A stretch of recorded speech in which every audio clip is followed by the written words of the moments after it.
जब हम किसी क्राइम के बारे में सोचते हैं तो हम ये सोचते हैं कि इससे बुरा और क्या हो सकता है। चाहे हम जितने भी हीनियस क्राइम के बारे में सुने, सो क्राइम के लिमिट कौन डिसाइड करता है, लिमिटेशंस क्या है। क्या एक क्राइम के बारे में जानने के बाद क्या हम सोच सकते हैं कि इससे भी कुछ बुरा हो सकता है? एग्जैक्टली आज का केस इसी बारे में है कि इंसान की मानसिकता किस हद तक जा सकती है किसी चीज को नष्ट करने के लिए, चाहे वो खुद का खून ही क्यों ना हो। आज का केस काफी ग्राफिक है and it includes sensitive content, तो व्यूअर डिस्क्रिप्शन इज रिकमेंडेड। तो अगर आप काफी सेंसिटिव है ऐसे टॉपिक्स को लेके, आप प्लीज इस केस को ना सुने।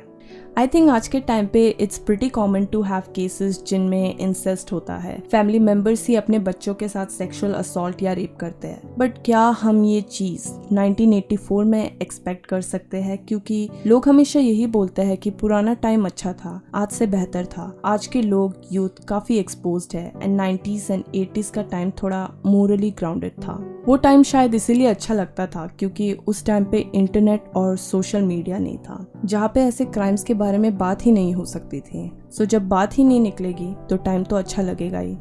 तो आज के केस का नाम है फ्रिट्ज़ल केस, जो 2008 में रिवील हुआ था बाय एलिजाबेथ फ्रिट्ज़ल, जिन्होंने पुलिस को बताया था कि उनके फादर ने उन्हें 24 इयर्स तक बंदी बना के उनके साथ assault, sexual abuse and rape किया था, जिससे उनके 7 बच्चे हुए, जिसमें से 3 एलिजाबेथ के साथ ही बड़े हुए। एक की मौत हो जाती है, बाकी के 3 उनके फादर और उनकी वाइफ रोजमेरी ने पाला। Yes, it's true. जब मैं भी ये केस पढ़ रही थी, even I was shocked. So let's talk about this case.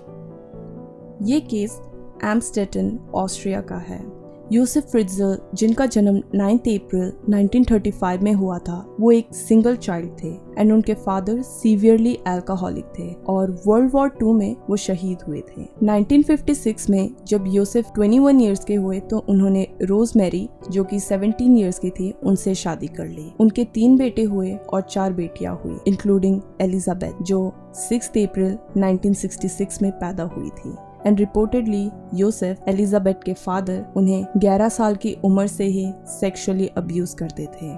अभी एक 11-12 साल के बच्चे के लिए unwanted physical touch, that too by a family member, को डिफरेंशिएट करना मुश्किल होता है। उन्हें लगता है कि दिस इज नॉर्मल और ज्यादातर सिचुएशन में उन्हें पता ही नहीं चलता है कि उनके साथ क्या हो रहा है। प्रॉबेबली दैट्स व्हाई एलिजाबेथ कभी अपनी मदर रोजमेरी के साथ ये शेयर ही नहीं कर पाई। और ये टाइम 1980s का था एंड आई थिंक कि उस टाइम पे इंसेस्ट जैसी चीजें एग्जिस्ट ही नहीं कर सकती थी। लाइक कोई ये सोच ही नहीं सकता था कि फैमिली मेंबर्स ही अपने बच्चों के साथ ऐसा कुछ कर सकते थे, क्योंकि ये एक टॉपिक ऑफ कॉन्वर्सेशन में आता ही नहीं था। जब एलिजाबेथ 15 साल की थी तो वो अपने घर से भाग जाती है अपने एक दोस्त के साथ, बट इवेंचुअली 3 हफ्ते बाद पुलिस उसे ढूंढ निकालती है और उसे घर वापस पहुंचा देती है। यहाँ पे एक रीजन ये हो सकता है, जब बच्चे स्पेशली टीनेजर्स, उनको जब तक समझ आता है व्हाट्स हैपनिंग विद देम, वो मोस्ट ऑफ द टाइम घर छोड़ना प्रिफर करते हैं रादर देन एक्सपोजिंग या taking any kind of stand against it. And शायद इसीलिए एलिजाबेथ ने 15 साल की उम्र में ही ऐसा डिसीजन लिया कि वो घर छोड़कर ही भाग गई। जब एलिजाबेथ 18 साल की हुई तब यूसुफ ने एक दिन उसे अपने साथ घर के बेसमेंट में आने के लिए कहा, जहाँ पे यूसुफ एक हिडन चेम्बर बना रहा था, जिसका लास्ट पीस उस रूम का दरवाजा था। उन्होंने एलिजाबेथ से मदद मांगी दरवाजा लगाने में, बट ये यूसुफ का मास्टर प्लान था एलिजाबेथ को ट्रैप करने के लिए। सो उनके पास एक टॉवल में एथर लाइक अ क्लोरोफॉर्म रेडी था। जब तक एलिजाबेथ रियलाइज करती, यूसुफ ने उसे बेहोश कर दिया और उसे उस हिडन चेम्बर में हमेशा हमेशा के लिए धकेल दिया। तो जब एलिजाबेथ गायब हो जाती है, उनकी मदर उनकी मिसिंग रिपोर्ट पुलिस में करती है। 1 महीने बाद फ्रिट्ज़ल फैमिली को एलिजाबेथ का एक लेटर मिलता है, जिसमें लिखा होता है कि उसके पेरेंट्स उसे ढूंढने की कोशिश ना करें और उसने कोई कल्ट ज्वाइन कर ली है। It wasn't something new because Elizabeth पहले भी तो घर से भाग चुकी थी एंड दिस टाइम वो एक अडल्ट थी। सो ऑब्वियसली अगर अडल्ट अपने साइड से ही ये डिसीजन लेते हैं तो पुलिस इंटरफेयर नहीं कर सकते हैं। बट ये जो लेटर था, ये यूसुफ ने एलिजाबेथ से जबरदस्ती लिखवाया था, so that it becomes obvious कि एलिजाबेथ की ही लिखावट है एंड वो अपने मर्जी से ही भागी है। यूसुफ ने ये इसलिए किया था ताकि पुलिस एलिजाबेथ को ढूंढना बंद कर दे और उसकी पत्नी भी एक्सेप्ट कर ले that Elizabeth is gone, so that वो अपने मास्टर प्लान को एग्जीक्यूट कर सके without any kind of interference. Yusuf ने 1978 में अपने घर के बेसमेंट को एक्सटेंड करने के लिए एक्सटेंशन परमिट के लिए अप्लाई किया था। 1983 में जब बिल्डिंग इंस्पेक्टर्स इंस्पेक्ट करने के लिए आए तो उन्होंने इस एक्सटेंशन को वेरीफाई किया according to the permit and उसे ग्रीन सिग्नल दिया। उन्हें कुछ भी ऐसा नहीं लगा कि यह इलीगल हो रहा है, लेकिन रियलिटी में यूसुफ इलीगली बेसमेंट को और एक्सटेंड कर रहा था to build that hidden chamber and उसने उस हिडन चेंबर में wash basin, toilet, bed, hot plate and refrigerator भी इंस्टॉल कर दिया था। अलॉन्ग विद दैट एक 5 मीटर लंबा corridor, storage area, cooking area और 2 sleeping areas with 2 beds. Chamber तक जाने के लिए 8 दरवाजे क्रॉस करने पड़ते थे जो कि इलेक्ट्रॉनिक कोड से ही खुलते थे। ये हिडन चेंबर 6 फुट से भी छोटा था। ये एक रियल जेल की काल कोठरी से भी बुरा था। ना एयर पैसेज, ना head space and most worse was the hygiene. I think एक क्लोस्ट्रोफोबिक इंसान तो कभी भी उस चेंबर में सरवाइव ही नहीं कर सकेगा।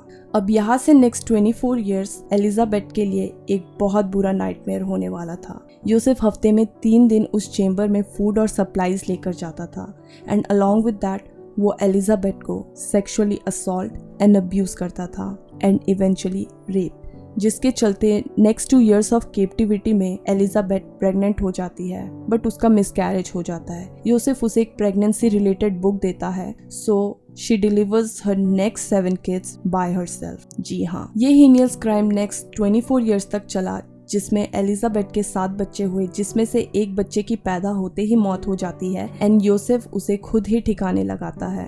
7 में से 3 बच्चों को यूसुफ अपने घर के बाहर छोड़ता है जिसमें वो एलिजाबेथ से फिर से लेटर लिखवाता है जिसमें एलिजाबेथ उन्हें बच्चों को पालने के लिए कहती है क्योंकि वो उन्हें नहीं पाल सकेगी। रोजमेरी ये इजीली एक्सेप्ट कर लेती है क्योंकि वो उन्हीं के ग्रैंड किड्स थे। लोकल सोशल सर्विस वाले भी फ्रिजल फैमिली को एज अ फोस्टर पेरेंट्स के लिए अप्रूव कर देती है बिकॉज ये बायोलॉजिकली फ्रिजल फैमिली के ही बच्चे थे और जब भी वो इंस्पेक्शन में जाते तो उन्हें कुछ भी ऐसा डाउटफुल या कुछ सस्पिशियस नहीं लगता था। बच्चे काफी नॉर्मली ही बड़े हो रहे थे उस फैमिली में।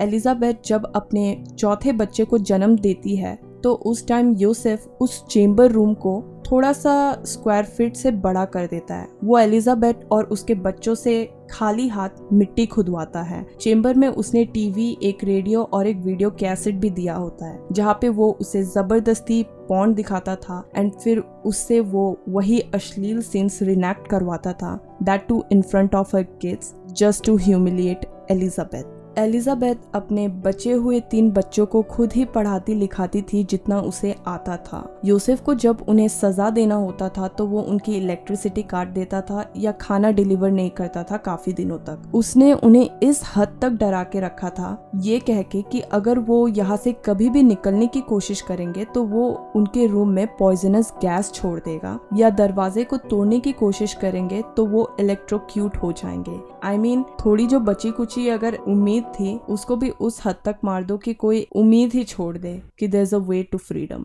शायद इतने वर्स्ट कंडीशन में रहने के बाद और खुद के ऊपर इतना जुर्म सहने के बाद कोई भी इंसान गिव अप कर दे लाइफ में, like they would definitely take their life. शायद एलिजाबेथ भी सुसाइड कर लेती but she had a reason to live. Even ये बच्चे इंसेस्ट के कारण हुए थे बट थे तो उसके भी बच्चे। शायद इसीलिए एलिजाबेथ ने 24 साल तक उस प्रिजनर वाली जिंदगी को एक्सेप्ट कर लिया था and it continued until one day Elizabeth की सबसे बड़ी बेटी क्रिस्टिन जो 19 साल की थी वो काफी बीमार पड़ जाती है एंड एलिजाबेथ यूसुफ से बहुत विनती करती है कि उसे हॉस्पिटल ले जाया जाए। तो फाइनली यूसुफ अग्री करता है एंड क्रिस्टिन को हॉस्पिटल लेकर जाता है। This was the first time कि क्रिस्टिन बाहर की दुनिया देखती। जब क्रिस्टिन हॉस्पिटल पहुंची तो डॉक्टर्स काफी सस्पिशियस हो गए थे उसको देख के क्योंकि उसकी स्किन काफी पेल हो रखी थी and she was suffering from deficiency of vitamin D, जो इसलिए होता है जब आपके बॉडी को प्रॉपर सनलाइट नहीं मिलती है। तो यहाँ तो डॉक्टर्स को डाउट होने लगा कि कैसे एक 19 ईयर ओल्ड ने आज तक सनलाइट नहीं देखी, what could be the reason. और उसके ट्रीटमेंट के लिए उन्हें उसका बैकग्राउंड भी जानना था, who are her parents, where does she come from, वो कहाँ रहती है। और इसी के चलते डॉक्टर्स ने पुलिस को भी इन्वॉल्व कर दिया।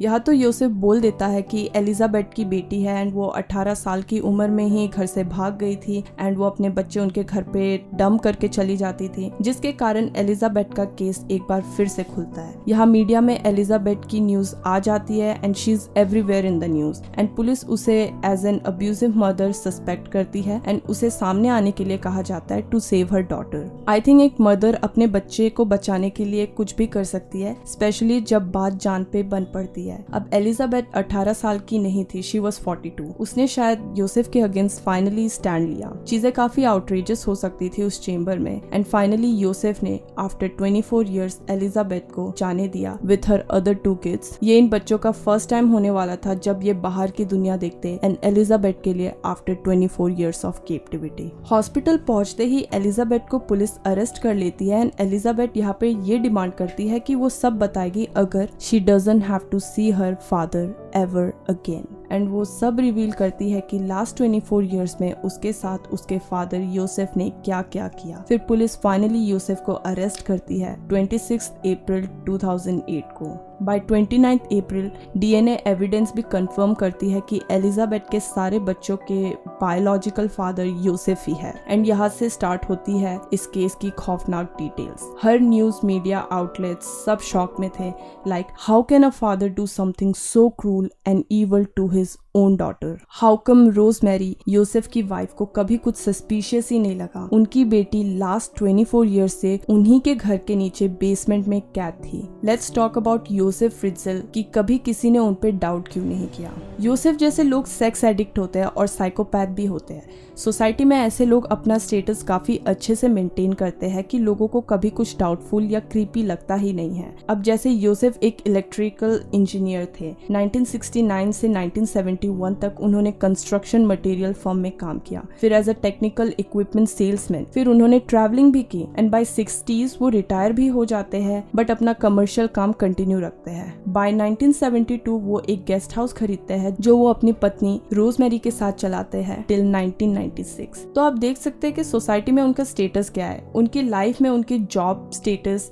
along with that he was married and he had 7 beautiful kids। तो who would ever believe कि एक आदमी जिसकी पत्नी है, जिसके बच्चे हैं, जिनमें डॉटर्स भी है, वो कुछ ऐसा कर सकता है। Along with that, योसेफ के ऊपर previously suspected murders and rape charges भी लगे थे। उन्होंने 18 months की सजा भी काटी थी because of the rape charge, but ये सब चीजें कभी बाहर ही नहीं आई सोसाइटी में until 2008। And now imagine 1984 से लेके 2008 तक he still managed to execute his master plan of trapping Elizabeth and assaulting and raping her for next 24 years। That's how the mind of a psychopathic person works। Yosef का जब court trial हुआ, Elizabeth उन्हें देखना भी नहीं चाहती थी, सो उन्होंने अपनी टेस्टिमनी वीडियो टेप करके दी थी, जिसके बाद योसेफ फ्रिट्जेल को मर्डर ऑफ एन इन्फेंट, फिर rape, incest, kidnapping, false imprisonment and slavery के चार्जेस लगते हैं, जिससे उन्हें 2009 में लाइफ इम्प्रिजनमेंट की सजा सुनाई जाती है। और काफी दुख की बात यह है कि योसेफ ने अपने स्टेटमेंट में ये कहा कि उन्हें कभी ऐसा नहीं लगा कि वो कुछ गलत कर रहे थे। ही हैड नो रिमोर्स या गिल्ट। अकॉर्डिंग टू हिम वो एलिजाबेथ को डिसिप्लिन कर रहे थे और उनका कहना था कि मीडिया ने उन्हें जो मॉन्स्टर बना दिया है वो एक्चुअली वैसे नहीं थे। He is a good person and a very responsible family man.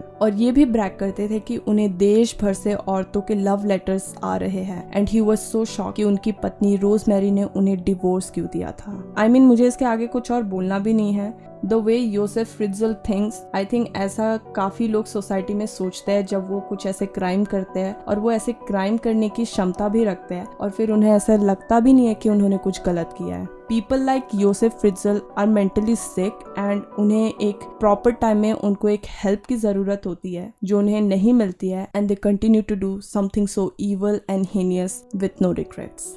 Yosef के जो लॉयर्स है वो उनके रिलीज के लिए काफ़ी ट्राई कर रहे हैं क्योंकि अकॉर्डिंग टू देम उन्होंने अपने हिस्से की सज़ा काट ली है एंड वो अब बूढ़े हो चुके हैं, उन्हें डिमेंशिया हो गया है एंड अभी उन्हें आज़ादी मिल जानी चाहिए। So let me know guys, what do you think in the comments कि योसेफ जैसे लोगों को लाइफ में सेकेंड चांस मिलना चाहिए after everything that they have done. दूसरे साइड एलिजाबेथ एंड उसकी जो ये फैमिली थी, they live in a new place with a new identity and वो अपने आप को इस केस के साथ और एसोशिएट नहीं करना चाहते. I think it's pretty common कि कोई भी इंसान after going through so much worse वो ऐसे इंसान को फिर से नहीं देखना चाहेगा या फिर उससे रिलेटेड कोई भी चीज़ अपने आसपास भी नहीं आने देगा, specially with the kids.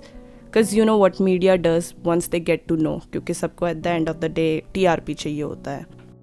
So with that, I conclude my today's case. So thank you guys once again आखिर तक बने रहने के लिए. Thank you for watching and listening. अगर आपके पास कोई भी recommendation है या suggestion है, do let me know under the comment section. I'll take them under consideration. So with that, until next time, this is True Crime with Alita Ranger. Have a nice day. Bye bye.